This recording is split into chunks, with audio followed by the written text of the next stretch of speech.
All right, all right, all right, all right. Good evening and welcome to Relationship Series Season 2. We are in our finale for this season. So, welcome to you. Thank you so much for joining us this evening. Great to have you all here. We'll wait a couple of seconds as some folks trickle in.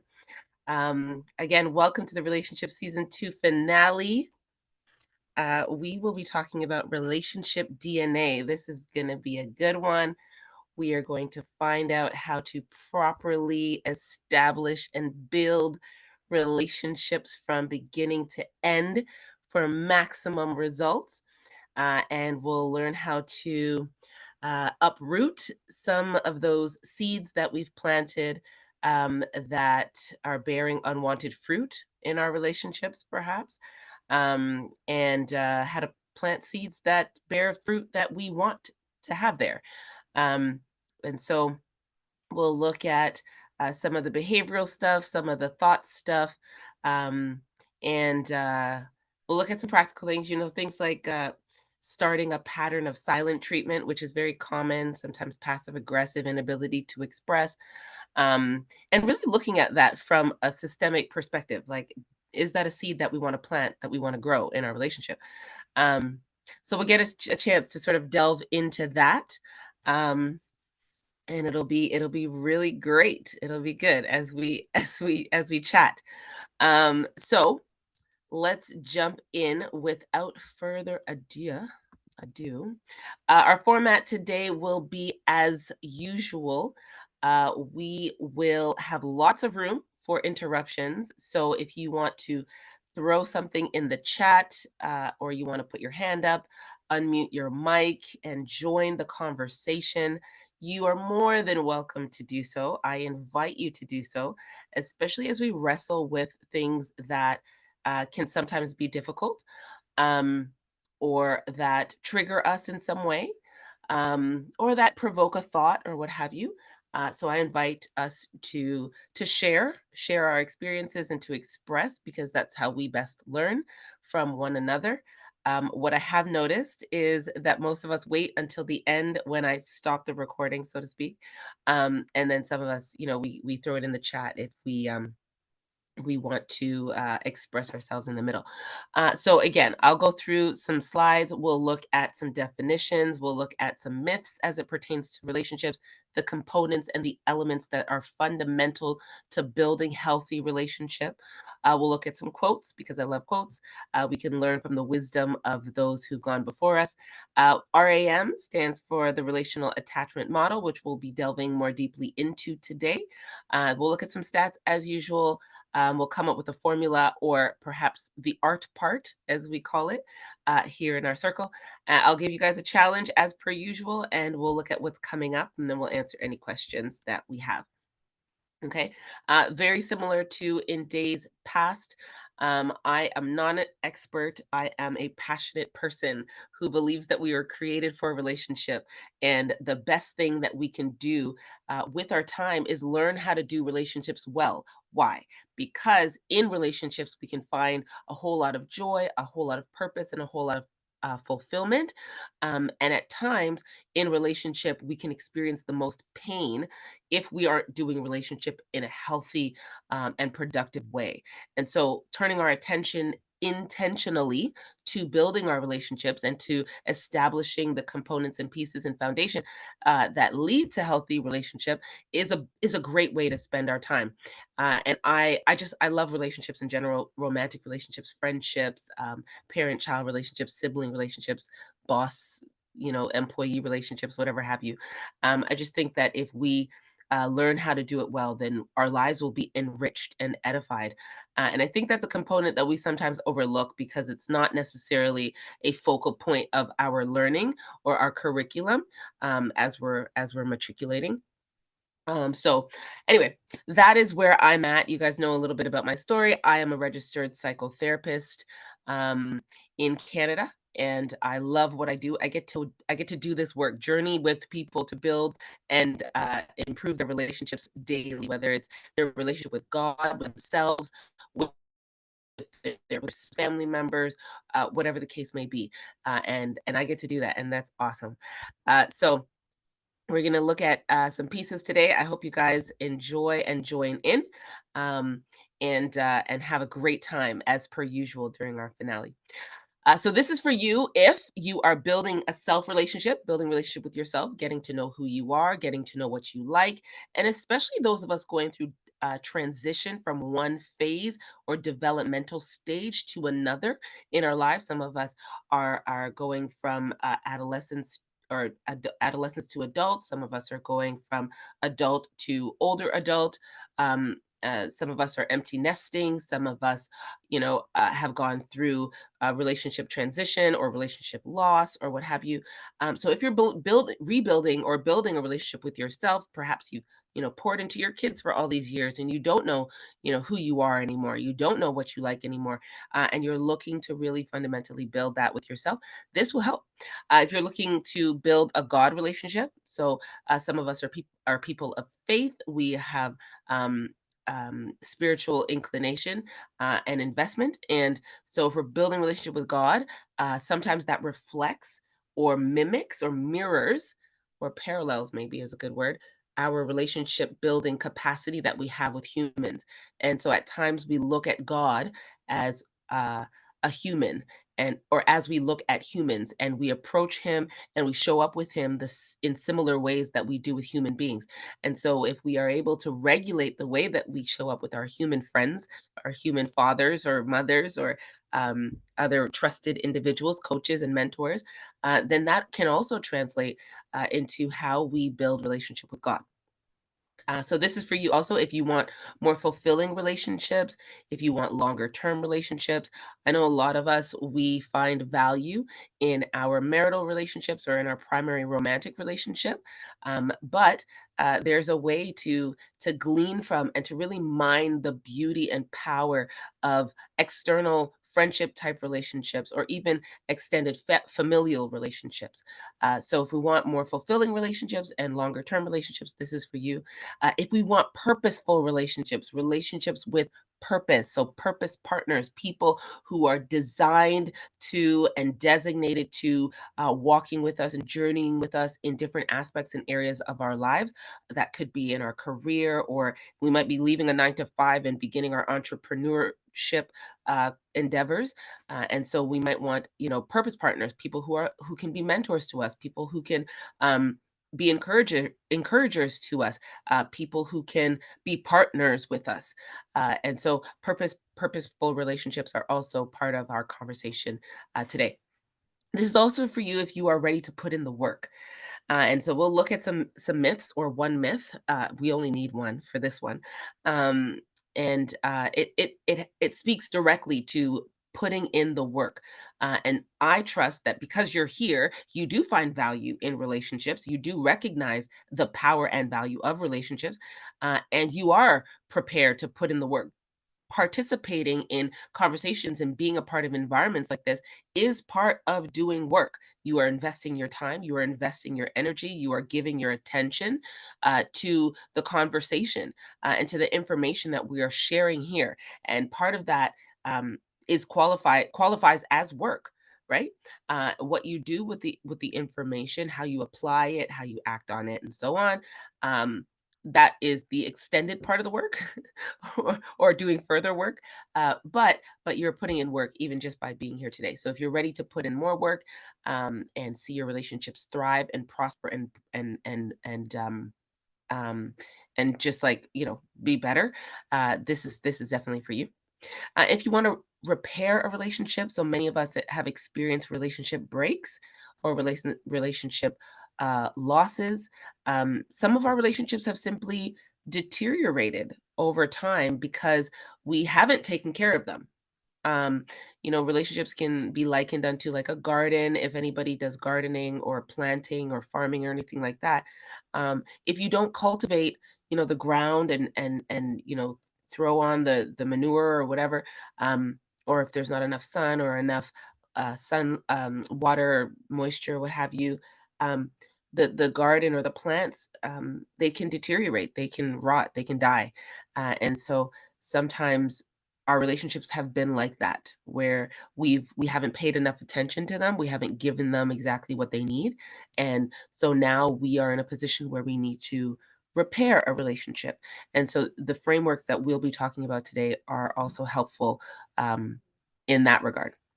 And then lastly, if you want a romantic relationship, which most of us attribute a lot of what we talk about to, we connect it back to romantic relationship and how to really find a lot of satisfaction in that area.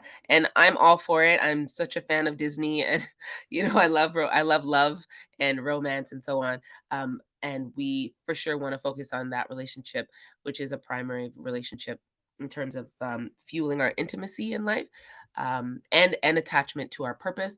But I also want us to be mindful of how we consider the topic, because it's so much bigger and so much broader than simply romantic relationships. So this is for you. I'm sure that we can all sort of find ourselves in one of those categories. I hope we can, and we're leaning in. So the DNA, relationship DNA, the DNA of relationship is these three components, really. And we did a relationship DNA. We talked a little bit more about this a few weeks back. But these are the basic three. So IQ is sort of a measure or score of of a person's like reasoning ability, the way that our minds work. It gauges how well we use information. It tests like um, short term and long term memory. We kind of answer questions to get an IQ, and it's very formula based, test based, and it assesses by measuring, these very basic sort of ways of approaching information that most of us have. So that's IQ, or intellectual quotient, if we want to say it like that. And then EQ is it's a learned behavior, learned skill set. And I want to say it was within the last 70 years or so, this conversation has really um, broken through into the mainstream, and a lot of more people are doing research on it, and finding out more about it, and how it is we can learn more or grow in it. But really, it's a skill defined by our capacity or our ability to perceive and use, or to understand and manage our emotions. Right. So, how do we think about our emotions? What do we understand the purpose of emotions to be? How do we experience our emotions and express them? What is our level of comprehension as it pertains to how our emotions impact and affect others? Right. So that's emotional processing or emotional intelligence. And then SQ is the sort of higher frequency, higher vibration living, which includes IQ and EQ. So spiritual intelligence is sort of access to the intangibles, the invisible parts of things. Like it's more of a mature capacity to integrate what we've learned and what we know with what we feel and what we understand, and um, to sort of form conclusions and address life, um, using all of the information that we have. So it's like a higher form of wisdom, in essence, where we can use our compassion and our integrity and our intelligence and our street smarts, and we can access levels of creativity and joy and expression that are very meaningful and purposeful, and that improves the overall experience that we have of life. So spiritual intelligence really accesses, and for those of us who are spirit are people of faith, we understand that we are spirit first. And so we are spirit covered with a body, and we have emotions and thoughts and so on that help us to govern, and willpower and decision making and choice and so on, that help us to govern our time here on earth. Um, so spiritual intelligence is really just accessing the information that allows for us to recognize the invisible realm, or the realm that is accessed by our intuition, if you're not a person of faith. Um, most mainstream sort of people within our society can understand intuition, or access to the invisible, in that sense. So spiritual intelligence is the combination of our emotional and intellectual intelligence. So IQ is more like rule based. EQ, it sort of helps us act appropriately, like with other people or in life within like society's prescribed norms and rules or what have you. And then SQ helps us to sort of extend and change the boundaries and to really um, transcend, some of what we've learned, the status quo, and think differently, think outside the box, and to challenge some of those assumptions and to access, higher power information on how to live. And it helps us also not to um, succumb to some of our natural instincts, or reflexes or ways of responding. Um, so yeah, it helps us to sort of be more mature in our expression. Those of us who are people of faith who understand the Bible to be our sacred text, we would know things like the fruit of the spirit would be those things would be like patience, faith, kindness, joy. Those things would be easily accessible if we have high level of spiritual intelligence, for example. All right, let's look at where we are. Okay, how do we get here? I hear people say, and I've heard people say, yo, relationships are trash. In this dating world, online, what do you call them? Dating apps and all this swindler, Tinder swindler, and all these catfishing things. I hear people say it, over and over. I want a purpose partner. I want to have a great, relationship, but relationships are trash. People are, out here crazy. So why are relationships so trash? And I sat down and I really thought about this and I thought, what are the pieces and the components that contribute to, this sort of upside down, inside out, unfulfilling, painful experience that a lot of people are having in the context of relationship where anything goes, like, or a lot of things go. Um, and I wanted to sort of touch on it because we have songs about it, we have movies about it, we have so much about it. We're talking about hot girl summers and roaching and catfishing, and why is everything like animal based? you know Soon we're gonna have like squirreling, if that's not even a word. It's probably a term already. um but we have, entanglements and situationships and so on, and these have become sort of a normal way of engaging in relationships, in our society.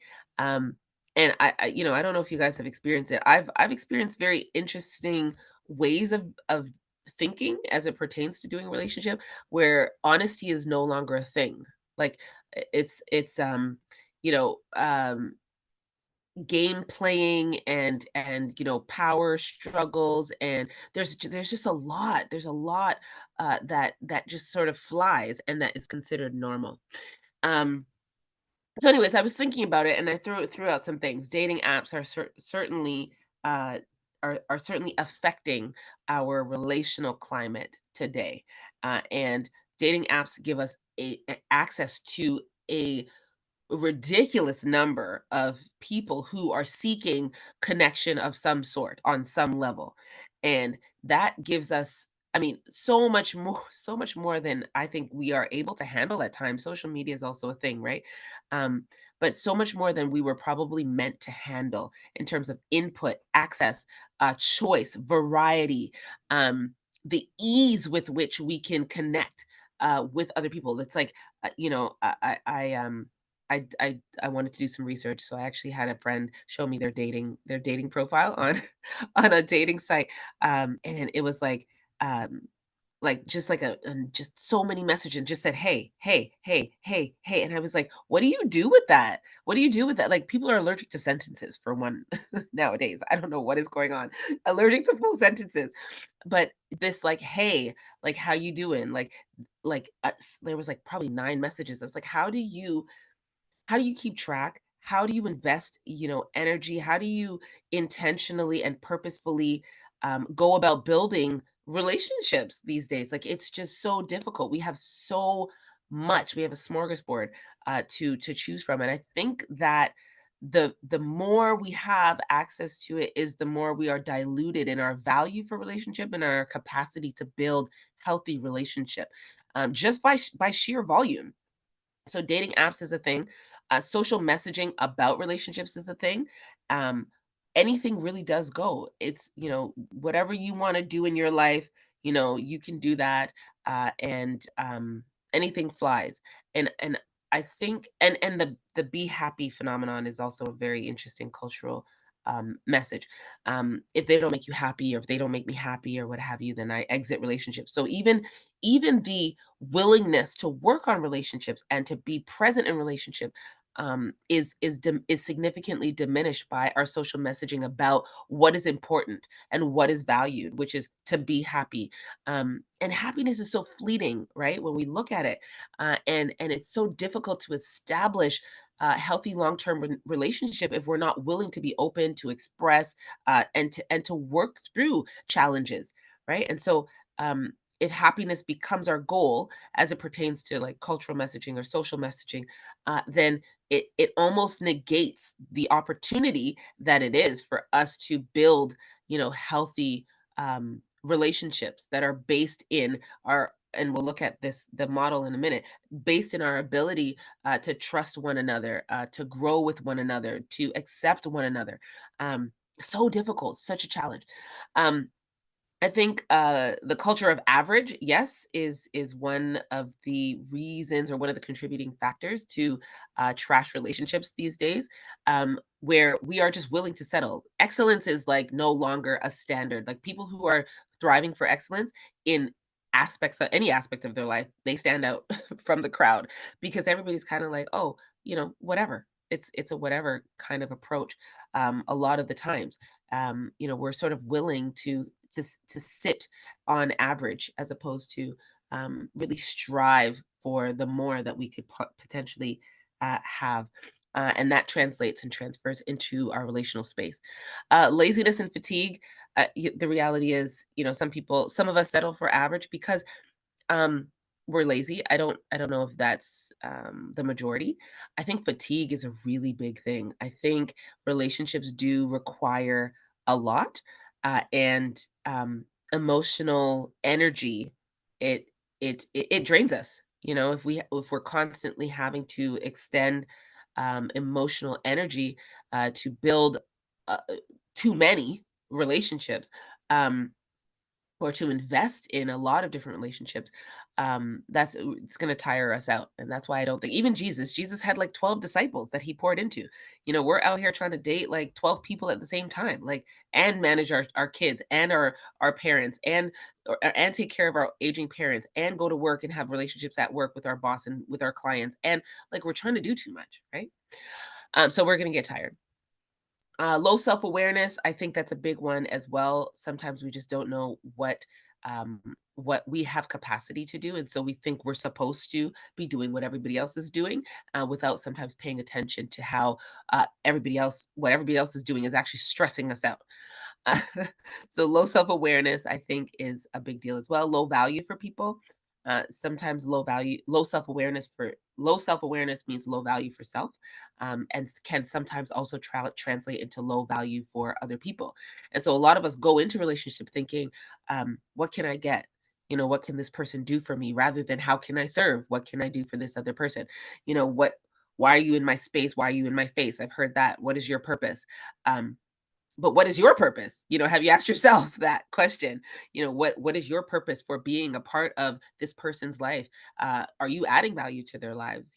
Or are you taking something that, one, you have no business taking, and two, that you're not even looking or willing to replenish, right? So low value for people, I think, is a general phenomenon, and I'm throwing it out there because um I've experienced it, but in general, the way that we talk about one another and the way that I see, just memes and television shows and so on, like the way that we treat people, it suggests strongly that we have a low value for others, and low care for how they're feeling and how they're living life, and whether they are prospering and whether they are good. There's a very there's a sort of a self-preservation, and not that self-preservation is wrong on any level, but it's not along with our fellow man. It's like, crabs in a bucket, me over all kind of thing. And I think that has affected us a lot more, especially within the last few years, with this sort of pandemic, the out or aftermath, the outflow of the pandemic. Um, yeah, our value for people and just their health has significantly shifted. Um, Also, distractions are a real thing when it comes to relationships because there are so many things that are vying for our time, and relationships and relationship building takes time. Past pain and trauma, I think that's self-evident. Um, the ways in which we've experienced relationships in our past, um, whether we've experienced trauma or hurts or betrayals or what have you, that plays into how we continue to do relationship into the future, especially if there's unprocessed pain, unaddressed or unevaluated trauma, and we haven't done our work to really manage some of that stuff to ensure that it doesn't encroach on our future relationships in a negative way. So that's kind of my thought process. You guys can throw your ideas in the chat. How did we get here? How do we get to a place where narcissistic personality disorder is a common term? This person's such a narcissist and what like how did that even how did that even enter into our vocabulary? I mean, it's a whole personality disorder, dissociative, multiple personality, like all these terms that we're using now to describe other people and how they show up in our relationships. How did we get here? And that's a question we continue to wrestle with. All right. This is our number one myth. This is the single most damaging myth out there when it comes to relationships, I believe. I think it's like the fundamental source of our woes. Um, a good relationship means that we don't have to work at it. It happens naturally, it happens easily. And I've heard this over and over and over, and also been in relationships where this has been the framing. This has been the belief, right? The reality, the fact of the matter is that the most enduring relationships, the most fulfilling relationships, the most um, joy-filled relationships take a lot of hard work. That it takes work, it takes intentionality, it takes attention, it takes energy, it takes effort, it takes thought, and I think uh, w I think we forget. I don't know if we forget that, that's not a forgetting thing, more of a I don't think we're even really taught it. I don't think our society, our culture, our education system, I don't think even, like, our parenting styles, I don't think that it leans towards or lends itself towards teaching this or preparing us for the reality that this is true, that our relationships take effort. Yes, there's chemistry, and I feel connected to this other person, or this other person makes me laugh, or this other person compliments me and validates me, and so on. Um, but in order to continue that flow, to continue um, that building or that growth, and in order for it to be healthy and long and have longevity, we have to invest. We have to invest in it. It's not just going to be chemistry and roses and so on, especially in romantic relationship. My goodness, people who've been married for any number of years will tell you that if you don't cultivate that garden and you don't invest, like it can go downhill real quick. Um, so it does take effort. I think a lot of us still hold on to the belief that, like, if it was really meant to be, or if we were really meant to be friends, or if this person was really meant to be in my life or what have you, then it would be easier than this. That it wouldn't take so much effort, it wouldn't take so much thought. They should just know what I like, they should know what I want. It's this very erroneous and lofty um sort of thought process as it pertains to relationship. And we're talking about other human beings, like other humans, fallible humans like ourselves. And so I want to just debunk this myth and for us to really challenge even just our own belief system, because it might be lingering in there somewhere. It might be like in the undercurrent of our lives, and we might actually use it to frame or perhaps excuse ourselves out of the work that is required in our relationships. Oh, I'm just going to leave, cancel culture, right? I'm just going to leave that alone. I'm just going to walk away from this person, or they're a hater, or whatever the case might be. When really this person is trying to live, and maybe they disappointed you, maybe they didn't meet an expectation that you had, but rather than doing the hard work of expressing the self, and coming to a place where you guys can um do the work of reconciliation, it's like, oh, whatever, I just forget about it, I let it go. Sorry, and walk away. And how does that build this muscle of doing relationships well? It doesn't, right? And so we find ourselves continuously sort of walking away from relationships. Oh, this person upset me, this person hurt me, this person rejected me, or we interpreted their behavior as such, and then we were just willing to let it go. And I want us to challenge ourselves to grow and to be mature and to really adopt this stance of growing ourselves and building up our spiritual intelligence, our emotional intelligence, our intellectual intelligence, so that we can pour into building up, healthy relationships, if that's what we want in our lives. Um, exactly. Yeah, absolutely. Thank you so much for that. No one is a mind reader. We can't do that, guys. We're humans. I know the X-Men, and yes, Professor X is my favorite as well. He had the capacity, he could read the minds. but but we're not him, and we're not X-Men, right? So yeah, we have to do the work that's required to communicate, and to do so in ways that are healthy and building up. Um Gloria Steinman said, we'll do a couple of quotes and we'll get into the attachment model. Gloria Steinman said, far too many people are looking for the right person instead of trying to be the right person. And guys, it starts with us. It starts with us. It's fundamental, that we recognize that we are the first person, one, that we build relationship with, um, but also uh, um, that can um, affect our relationships. We are that person. We can't expect someone to come into our lives and just know all of the things that we want. We teach people how to treat us by how we treat ourselves. And so we have to start by treating ourselves well and doing the work that's required to be the right person. And right is an erroneous word here, so don't take it it's a quote. Don't take it too much to heart, but just becoming the kind of person that you would want to be around and you would want to be with, right? So establishing what those qualities are, those values are, and beginning to cultivate them and grow them within the self. I love this quote: healthy relationships are not found but built. And I like the term grown. Healthy relationships are not found, um, but they are built and they are also grown, right? So we have to grow these relationships over time. So how do we build these? We're going to talk about that right now in this relationship attachment model. So Dr. John Van Epp he wrote the book it's a relationship book, How Not to Marry a Jerk, or something like that. How Not to Marry a Jerk or Jerkette. Very funny and captivating title. But he uses this relationship attachment model that is based in relationship theory or attachment theory, about how to progress in relationships. So the natural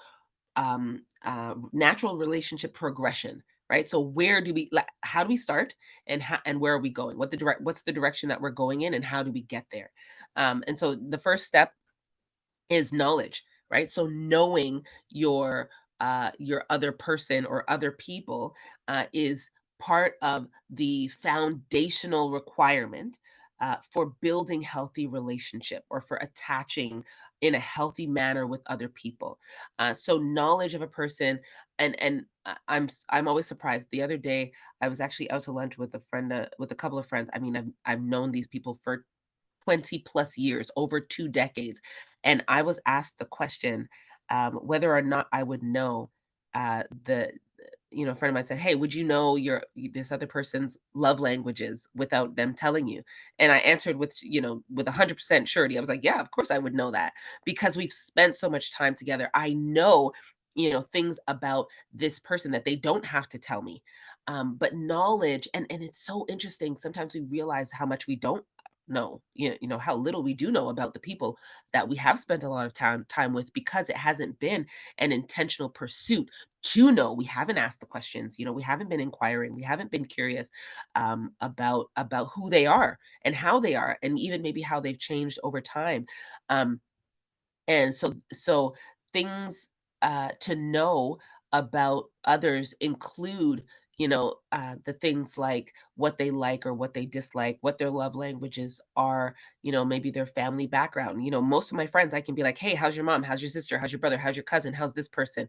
How's this going? How's this class going? Because I know what they're doing, where they are, what's happening. So knowing it requires effort. It takes time, and we have to speak. We have to talk in order to know. We have to listen in order to know other people, about their experiences, about their values. Asking about people's values, what it is that they fundamentally cherish and believe in. What's important to them, and in order for us to really do that, we have to take the time. We have to make the effort, and um, know that it is a fundamental um, building block or pillar when it comes to the relationship progression process. And I'm tying up my words. Um, but we have to talk to people, right? And we have to listen to people. And when we talk to people, we have to mind our words. We have to know that our words matter, and what we say matters. What we say has impact. What we say, I think there's a scripture that says, be slow to speak," right? And even when a fool is silent, they're considered wise, or what have you. But when we talk to people, we're trying to get to know them, when we're listening to people, we have to mind our thoughts, right? Think about like how we frame other people. Are we approaching relationship in a skeptical way or in a suspicious way? Um, this person's going to manipulate me. This person's going to do me wrong. I don't trust people. Like, think about what we're thinking about as we are entering into relationship with other people, no matter what kind of relationship it is. This person's going to do me wrong. This person's going to hurt me. That's our thoughts. We have to mind our thoughts as we become cognizant of the fact that we want to have healthy relationship, and as we get to know other people. So mind our words, mind our thoughts, and as we get to know, ask the questions, be curious, explore, uncover the things, be open, be vulnerable, be transparent. Share some stories, like embarrassing stories about yourself, fun stories about yourself, things that you've been challenged, whatever the case might be. In order to get to know people, we have to do the back and forth. Um, and that is the first step. We have to communicate in order to know other people. And communication is also not just about what we say, but what we don't say. Even the things that we hold back, even the things that we refuse to talk about, even things that we hide. Like, those are all clues and cues, um, as we build, relationship, or as we progress in relationship. So knowing is the first step of the relationship attachment model. Um, and it requires for us to be patient, for us to take the time, and for us to be interested. We have to care about other people. We have to care. If we don't care, then what are we here for? And sometimes we've been hurt so much that we've learned how not to care. We've learned how to be self-sufficient or independent, and that can be really harmful for when we do recognize that we need and want companionship and friendship and relationship and partnership and so on. So be interested, be interesting, have patience, speak well, listen well, share, talk, all the things, as we get to know people. So that's the first pillar there. The second pillar is trust. So trust, very similar to knowledge, or in connection with knowledge. Once we know a lot about other people, we can begin to develop trust for them, and it happens slowly over time for each person. Because if people behave as expected, or they're able to follow through on their word, or execute, or they treat you, the way that you want to be treated, they're kind, or they're patient with you, or they're accepting of you, or whatever the case is, or they're validating, affirming, they don't dismiss whatever you have to say, you're sharing, there's sort of this mutual knowing, then you begin to trust them. You can begin to develop a level of trust because they're communicating honestly. They follow through on their promises, you know, and maybe even, and I'm doing something on conflict resolution soon, but maybe even in conflict, they are able to resolve the conflict well, and so you can trust that they're not going to, um, tear you down or, criticize you in the conflict space. You guys can disagree and still come out with some kind of resolution or compromise or negotiation, right? But all of that builds trust, and that trust helps us to predict how others are going to behave in given situations. And that brings us to our next point, which is reliance. So we start with knowing them, we build trust for them, and then as we build trust for them, that increases our capacity to rely on them. If I trust you, then I can rely on you, right? So as we develop knowledge, as we test the trust point or piece or block, so to speak. And this is I love the way this is like laid out. It's laid out in like volumes. It's kind of like a soundboard. So as their knowledge goes up, our trust goes up, and then our reliance goes up as well. And it goes in reverse, right? So the less we know, the less we trust, the less we can rely. If we have a lot of trust and not enough knowledge, that can be a recipe for disaster. And that's not helping us to build the type of strong foundation for the kinds of relationships that we're looking for, that are empowering, that are purposeful, that are fulfilling in our lives.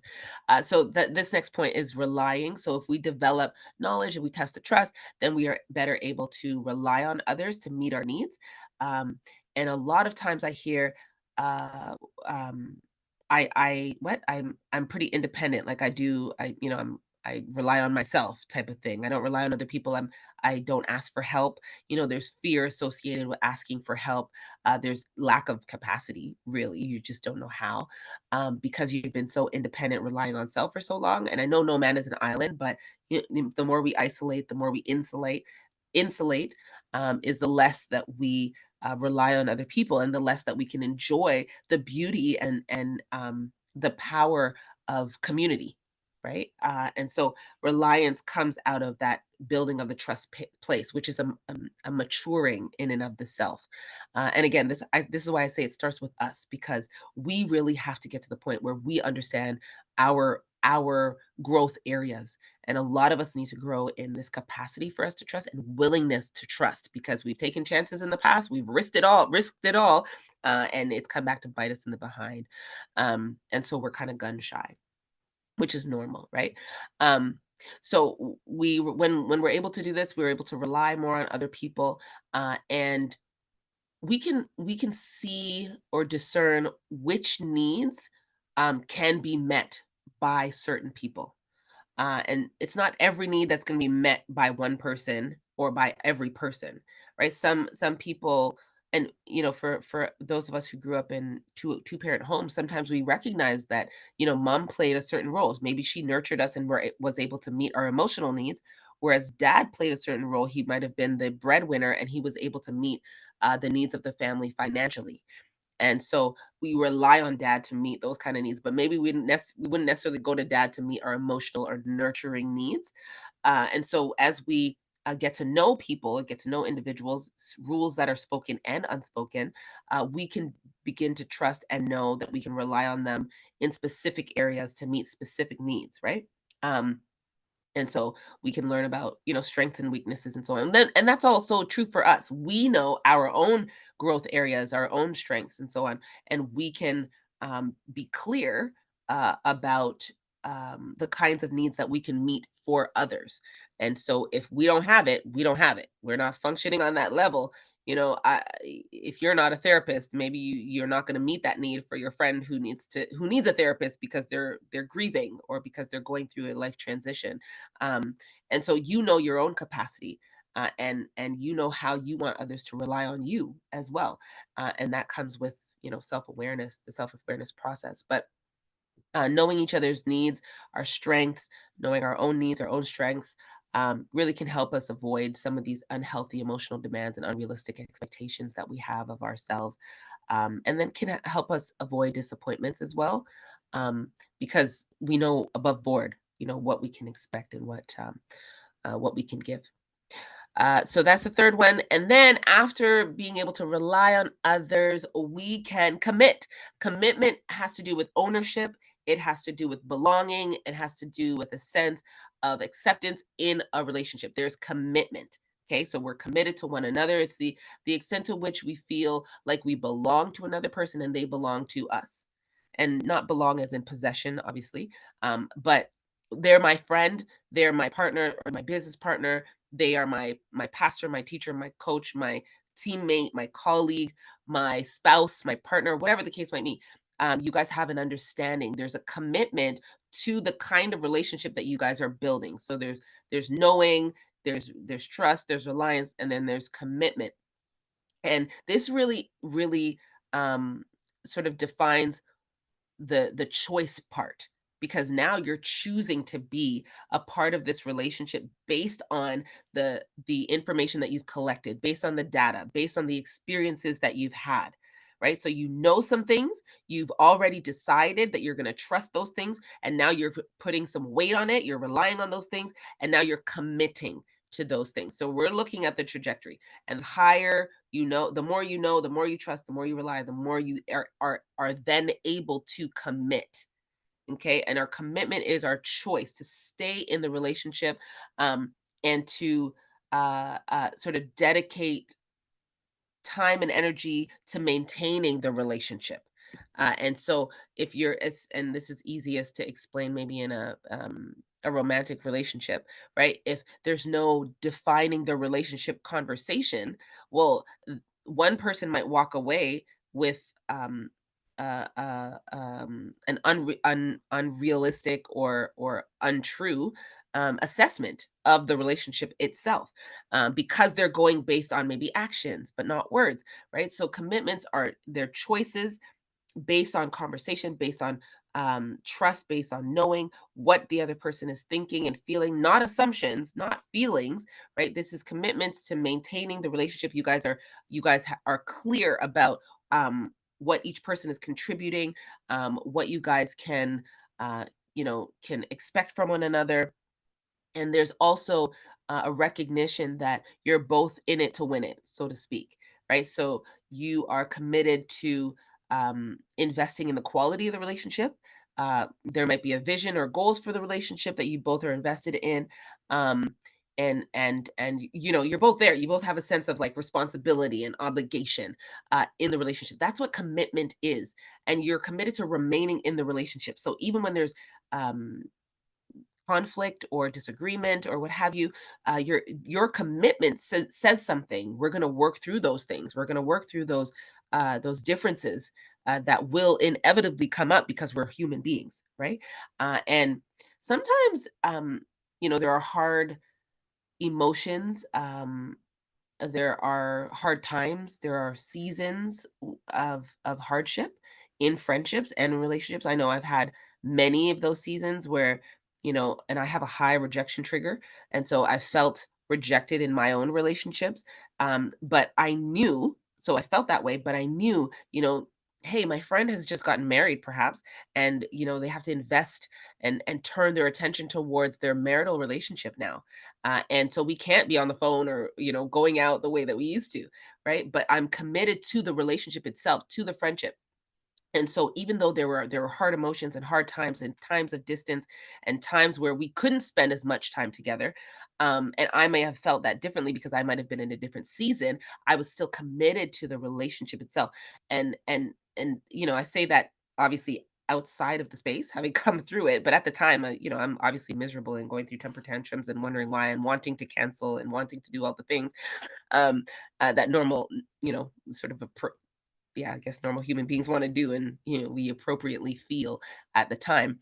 But the commitment, it deters, and it deters me from doing that, and then it also helps me to determine what I'm going to do in that relationship. So that's the trajectory that we're on. This is for all relationships. The last one is for specifically romantic relationships or sexual relationships.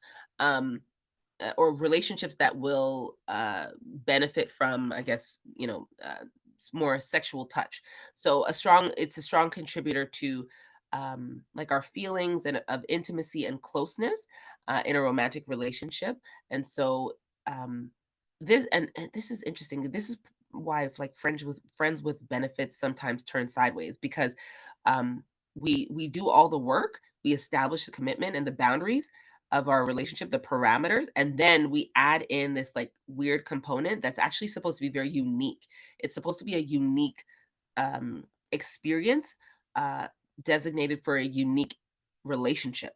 But sometimes we add it in, and nowadays we're doing everything backwards. So we start with touch, and and we don't have any knowledge, and we don't have any trust, and we don't have any reliance, and we don't have any commitment. But something on the inside of us, because we're made for this relational thing, is expecting all these other components to be a part of our relationships. And when we don't get them, then the depression and the anxiety and the low self-esteem and all that other stuff sets in.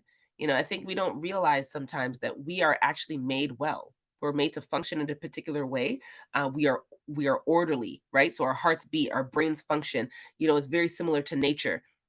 The rain falls on the ground, and the precipitation and the whole system and whatever, and then it goes in the clouds, and the all the like the you know like the world, and the way that we are, the way that we grow, it's all made well. We're all created well. So everything is meant to function in a particular way, and there's an optimal way for us to function, whereby which we will experience the best results, right? We'll have the best experience of our lives. And in relationship, the best experience, especially when we're looking at establishing a romantic relationship, is when we do this in this order, right? So the relational model is for progression from knowing to trusting to relying on to committing, and then to adding in or to exploring sexual touch as an enhancement to all these other areas that have been solidified.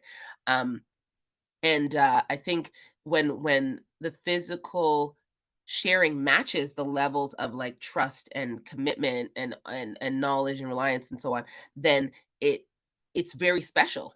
It's very special. It enhances, our lives, and our our like sense of fulfillment and so on. So what happens when we do things backwards? Yeah, we have trash relationships, for lack of a better terminology. And I'm just being, oh my goodness, being mindful of the time here today as we trudge on ahead. Whoa. So we spent a good amount of time on this, but what happens when we do things backwards?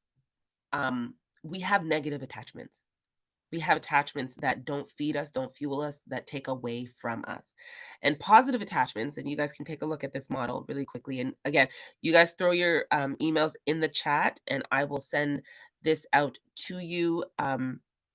As well, if you guys want any of the slides, you can email me, cornercounselor@gmail.com. I know a lot of people want specific slides and so on, or specific images. I will send those out to you. So throw your email in the chat or send me a quick note and I'll send it. But this is a basic attachment model.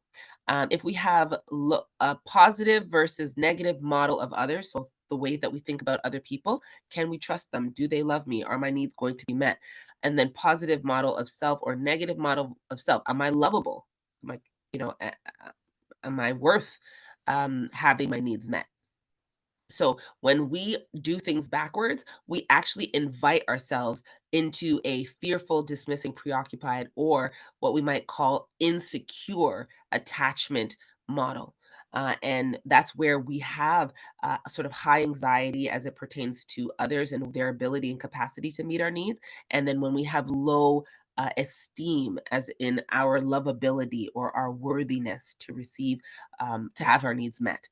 So negative attachments can come out when we do things backwards.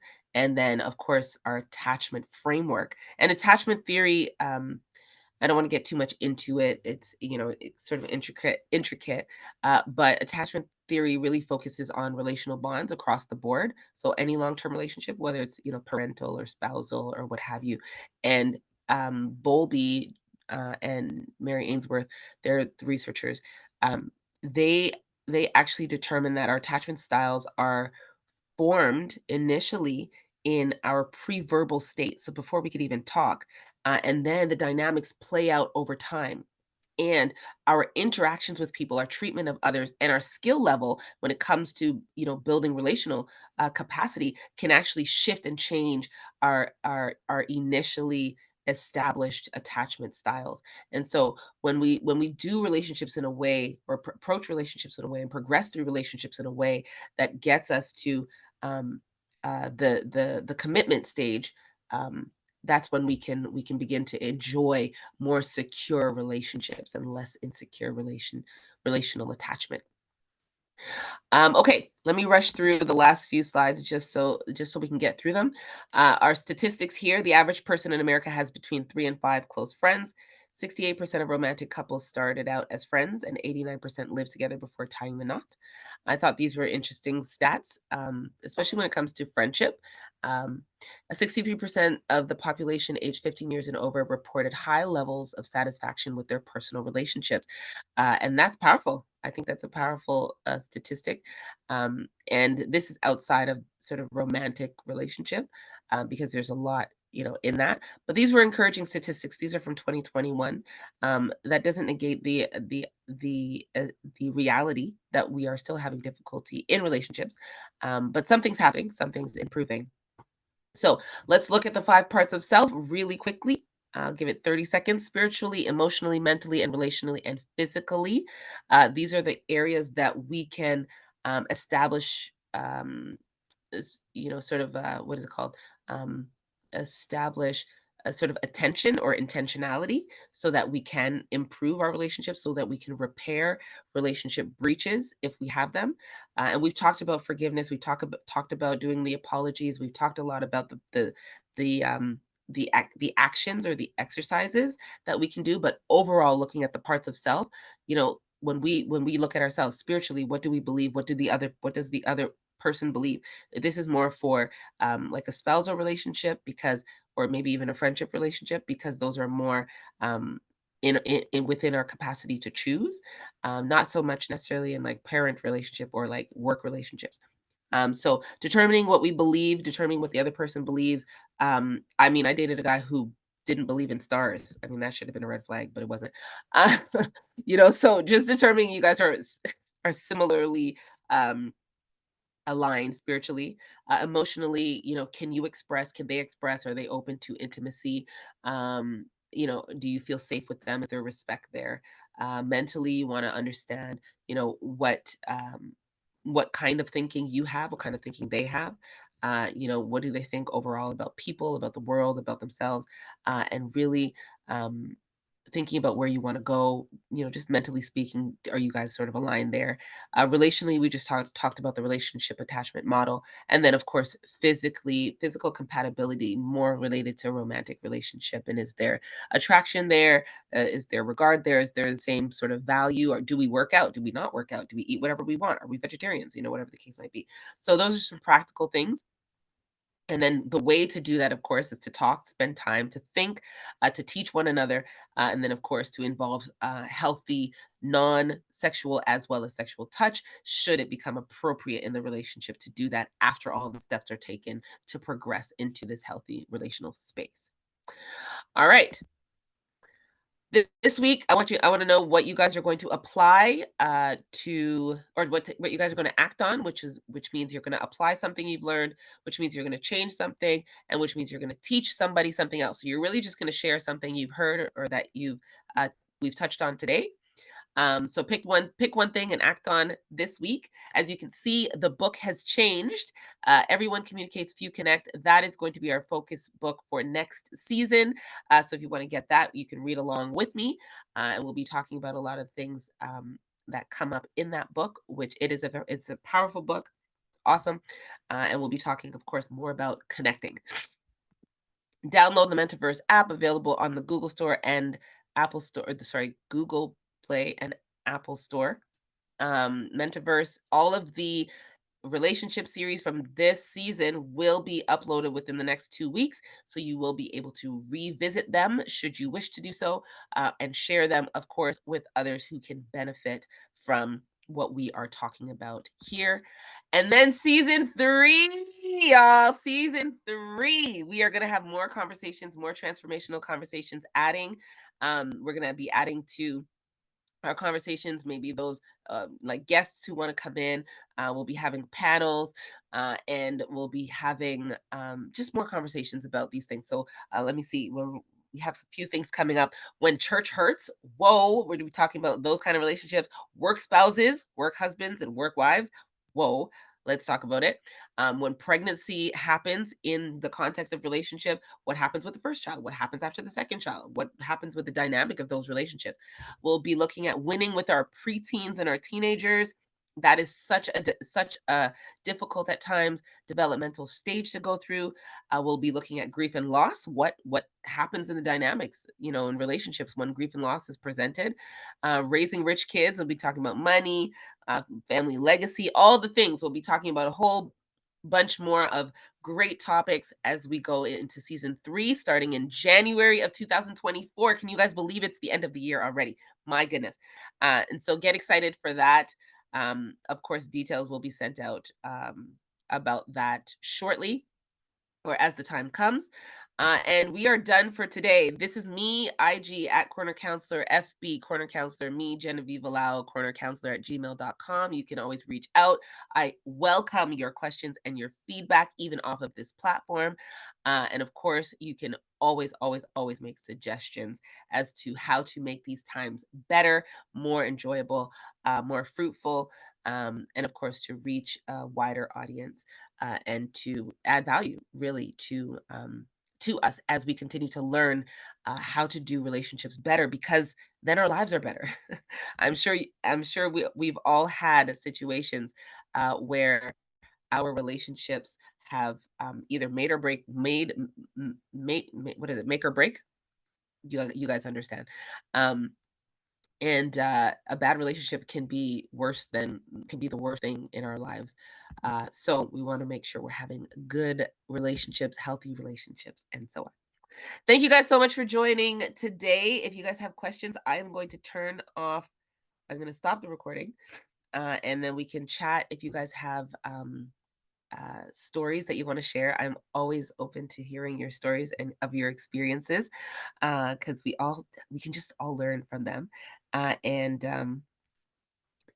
see you guys on season 3. It's gonna be amazing. I'm so glad. Thank you guys again so much for being here on Relationship Series season 2, and looking forward to season 3 coming up in January.